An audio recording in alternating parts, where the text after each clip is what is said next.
Good morning class. बेटा आपका जो आपका टॉपिक है वो है ऑर्डर थाइसेनोपेटेरा। तो थाइसेनोपेटेरा में आज की क्या है बेटा? आपका पहला है species of order Thysanoptera commonly known as thrips. इसको सामान्य तौर पर थ्रिप्स कहा जाता है। Adult and larva have asymmetrical mouth part with only one mandible. और जो ये आपका एडल्ट है और लार्वा है ये एसिमेट्रिकल तरह का माउथ पार्ट रखता है, ठीक है, जिसको हम क्या है, जिसके अंदर ओनली वन मैंडिबल पाई जाती है। ठीक है बेटा। अब एसिमेट्रिकल का मीन्स क्या होता है बेटा वो भी जान ले। ये हमारे पास मान ले कोई एक गोल कलर है, गोल है हमारे पास, सर्कल है। तो अब हमने इसको मिडिल से यदि हमने इसको डिवाइड किया, ठीक है, कोई लाइन खींची, तो इसका अपर पार्ट और अब और बिलो पार्ट, ऊपर वाला पार्ट और नीचे वाला पार्ट दोनों एक बराबर स्तर में है। ठीक, जितना मान लिया कि इसमें मान लिया कि हमारा सामान इसमें है उतना ही नीचे वाले में होगा। या फिर हम इसको लेफ़्ट राइट तरह से करें, सिमेट्रिकल इसमें बनाएं, तो ये दोनों भी क्या होंगे, आपस में समान होंगे। बट एसिमेट्रिकल ऐसा होगा कि मान लें कि ये कोई चीज़ है और ये इस तरह से। ठीक, अगर यदि हम इसे करें तो ये असमान रूप से ऊपर वाला छोटा नीचे वाला बड़ा हो जाएगा। ठीक, तो इसको ही एसिमेट्रिकल कहा गया है। It clear? चलिए आगे देखते हैं। Morphological character. What is the morphological character? Thrips के मोर्फोलॉजिकल कैरेक्टर देखते हैं। थ्रिप्स आर स्मॉल, ये छोटे होते हैं, टू माइन्यूट, बहुत ही ज़्यादा माइन्यूट, और सिलेंडर टाइप के होते हैं। इंसेक्ट जैसे सिलेंडर होता है आपका, ठीक है, इस तरह के इंसेक्ट होते हैं ये। They are about 0.5 to 0.8 millimeter in size. इनका साइज जो होता है बेटा 0.5 और 0.8 मिलीमीटर होता है, मतलब 1 सेंटीमीटर से भी कम होता है। ठीक, they generally found feeding on flowers, ये सामान्य तौर से फ्लावर पर फीड करते हैं, पेड़ पौधों के। ठीक है। Body is cylindrical shaped, body cylindrical shaped होती है, विद नैरो हेड, जो इनका सर होगा छोटा होगा। Antenna are short and 6 to 10 सेगमेंटेड। एंटीना इनके बहुत छोटे छोटे होते हैं और उसके अंदर भी 6 to 10 सेगमेंटेड होते हैं। ठीक है बेटा। जब ये इनकी सारी body length he 0.5 to 0.8 millimetre है तो एंटीना अप्रोक्स छोटे ही होंगे और वो भी सेगमेंटेड हैं। ठीक है। Mouth part are adapted for piercing and sucking the plants part. जो माउथ पार्ट होता है बेटा वो क्या करते हैं, वो किस चीज़ को छेदने की और उसको चूसने के काम करते हैं। जैसे कि हमने आप पहले टर्माइट्स पढ़ाया था हमने आपको, वो भी यही काम करता है, पियर्सिंग एंड सकिंग का काम करता है। और भी कई सारे इंसेक्ट्स हैं इस तरह के जो कि पियर्सिंग और सकिंग का काम करते हैं। ठीक, ये पत्तों में से जूस निकाल लेते हैं। कैटरपिलर लार्वा के बारे में मैंने आपको बताया था। ठीक है, चलिए आगे देखते हैं।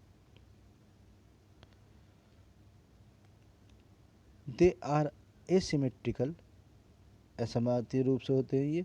Wings are present, wings present होते हैं। सम टाइम, कुछ टाइम एबसेंट भी होते हैं। और कुछ समय क्या होता है, वेरी नैरो, बहुत ही छोटे टाइप के होते हैं। ठीक है, आगे देखते हैं।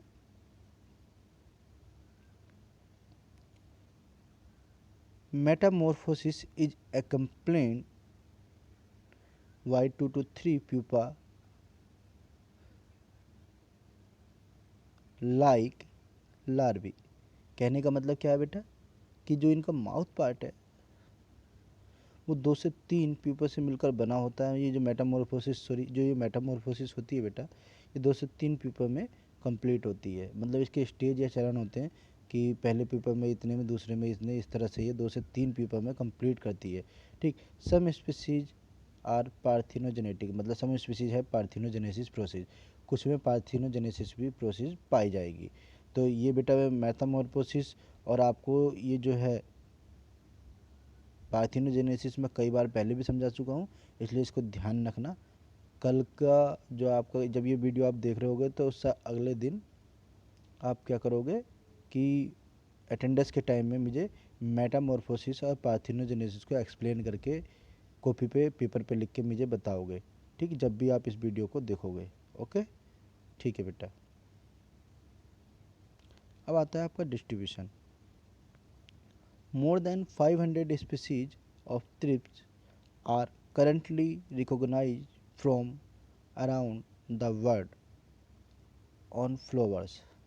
अगर देखा जाए तो 500 से ज़्यादा स्पीसीज हैं जो आपके थ्रिप्स की ज्ञात हैं, जो कि हमारे चारों तरफ बर्ड में देखी जा सकती हैं। ये फ्लावर्स के ऊपर, लीव्स के ऊपर, लिटर पत्तियों के ढेर के ऊपर एंड फंजाई यहाँ सभी पाई जाती हैं। Thrips include several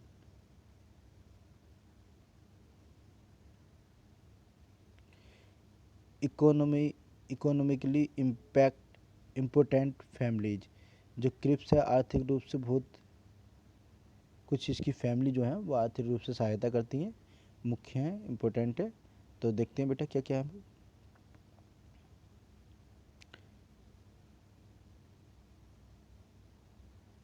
ecology of life history, इसकी इकोलॉजी पढ़ते हैं और इसका जीवन देखते हैं कैसे है। Most species of trips feed on plant tissue, जो कि प्लांटों के ऊपर निर्भर करती हैं, ठीक है। But some are predators of mites, but कुछ ऐसी भी हैं जो माइट्स को खाती हैं।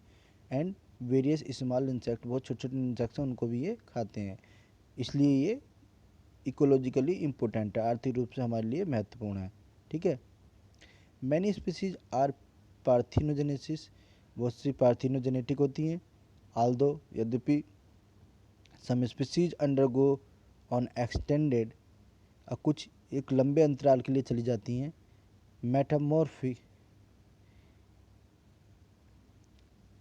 in which the final immature stage in quiescent। Quiescent का मतलब होता है बेटा एक आपकी एक शांत या निष्क्रिय अवस्था। ऊपर आपने थोड़ा सा लिख भी रखा, मैं इसको फिर से एक्सप्लेन कर रहा हूँ यहाँ पर कि इन अ स्टेज और पीरियड ऑफ इनएक्टिविटी और डोरमेंसी। डोरमेंसी का मतलब होता है बेटा एक सुसुप्त अवस्था, इनएक्टिव मतलब है कि असक्रिय, कि कोई चीज़ बिल्कुल एक असक्रिय अवस्था में चली गई। जिस तरह से मैंने आपको ककून पढ़ाया था, किसका, सिल्क वॉर्म का ककून पढ़ाया था मैंने आपको, एपीकल्चर में मैंने आपको ककून पढ़ाया था। ये सब क्या होते थे, एक डोरमेंसी पीरियड में चले जाते थे, क्विसेंट पीरियड में चले जाते थे। इसके बाद क्या होता था, फिर से ये क्या एक एडल्ट के रूप में फिर से बन के आते थे बाहर, अपनी बॉडी को कवर से बाहर निकल कर, ठीक है। चलिए आगे देखते हैं इस चीज़ को। Non feeding and sometimes even closed in A silken cocoon. बिल्कुल ये उस टाइम खाना पीना बंद कर देते हैं और कुछ टाइम तो ऐसा हो जाते हैं जैसे कोई सिल्कन कोकोन होता है उसकी तरह अपना आप कोई बिहेवियरिंग शो करते हैं, ठीक। This development stage usually called a pupa, और विकास की इस अवस्था को हम क्या कहते हैं बेटा, प्यूपा कहते हैं। Pupa is an intermediate stage, ये एक माध्यमिक अवस्था है। प्यूपे स्टेज में be nothing more than evolutional coincidence. ये ज़्यादा से ज़्यादा कुछ नहीं है बेटा, ये सिर्फ क्या है कि एक विकास की एक घटना है, विकास के क्रम की एक घटना है, और इसको इससे अधिक और हम कुछ नहीं ले सकते, ठीक है। इसको बस इतना ही मानना पड़ेगा कि हाँ ये विकास के चरण, विकास का कोई चरण है, ठीक। अब आती है इसका इकोनॉमिक इम्पोर्टेंट, कि what is the economic important of thrips, ठीक। Many thrips are pest of plant specially. मुख्य रूप से तो अगर देखा जाए बेटा तो ये बहुत सारे ये ट्रिप्स पेस्ट ही होते हैं, जो कि हानिकारक जीव होते हैं, कीट होते हैं। ये किस किस पर होते हैं, स्पेशली ग्रेन पर, ग्रेन क्रॉप्स पर होते हैं, फ्रूट्स पर होते हैं एंड वेजिटेबल्स पर होते हैं। बेटा इनके बीच में कोमा लगा दिया करो, जैसे grain crops comma fruits and vegetables, इस तरह के पेड़ों के ऊपर ये पेस्ट होते हैं।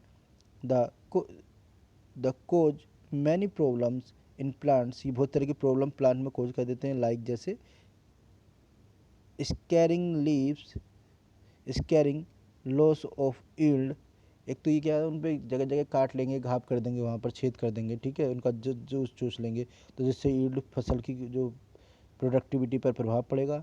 And transmission of plant pathogen predatory, और ये प्रीडेटर का काम करते हैं, साथ साथ में पैथोजन को भी एक दूसरे से, एक पेड़ से दूसरे पेड़ तक पहुंचा देते हैं। Thrips are beneficial species that may control mites and other small insect. बेटा एक तरह से देखा जाए तो ये एक बेनिफिशियल स्पीसीज भी है, क्योंकि ये क्या कर रहा है, ये जो कर रहा है ट्रिप्स क्या कर रहा है, साथ साथ में स्पीसीज है क्योंकि ये कंट्रोल कर रहा है माइट्स को। अगर ये देखा जाए तो ये माइट्स को कंट्रोल कर रहा है, अंदर स्मॉल इंसेक्ट को खा जाता है, इसलिए बेनिफिशियल है। बट ये थोड़ा हार्मफुल भी है क्योंकि ये पैथोजन को ट्रांसमिट कर रहा है। जो डिजीज है एक पेड़ से दूसरे पेड़ को ट्रांसमिट कर रहा है, उनका क्या करेगा, ये कलर उड़ा देगा, उनको बहुत सारी जगह प्रॉब्लम देगा। जैसे क्या, सम ट्रिप्स एक्ट एज, कुछ ट्रिप्स कैसे काम करेंगे, एज ए वेक्टर वाहक करते हैं फॉर प्लांट डिजीज। ये प्लांट डिजीज के वाहक के रूप में कार्य करते हैं कि उसकी डिजीज को एक पेड़ से दूसरे पेड़ तक पहुँचाते हैं। द फीड डेवलपिंग फ्लावर, ये जो आपका उभरता हुआ उगता हुआ फूल है उसका क्या करेंगे, उस पर फीड करेंगे। और वेजिटेबल्स पर, और कोज डिकलरेशन, उनका रंग उड़ा देंगे, ठीक है। And reduce the crop production, और साथ साथ में क्रॉप के प्रोडक्शन पर भी ये प्रभाव डालते हैं, ठीक है। ओके, ये टॉपिक बेटा आपका ख़त्म हो गया है, ठीक है। नेक्स्ट टॉपिक बाद में जब अगला ऑर्डर आएगा उसमें बताएंगे। ओके, थैंक्स बेटा।